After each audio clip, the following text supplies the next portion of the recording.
A very good day to all traders. This is Rian. I'm the founder of Forex Academy Private Limited. On the daily chart on Australia calendar, if you are receiving this on Monday, that means you are a subscriber. Thank you so much. It's a new initiative that we have shared and record just for you.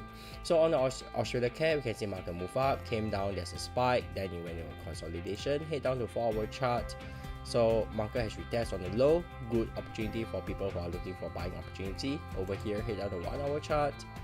Nothing much for me on the 1-hour chart right now. Back to the daily chart, so I'll share with you my analysis. A bullish deep gully formation, closing up near to X. Head down to 4-hour chart. So there is this bearish selling opportunity, sell zone at this price, looking for shorting opportunity. Let's see how this movement goes. Alright, so definitely not a harmonic pattern for myself. At most at this stage is a trading at support, resistance, or within the sell zone. Alright, so that's all I have for you today. Remember, always plan your trend, share your plan, and I will see you soon on the next video.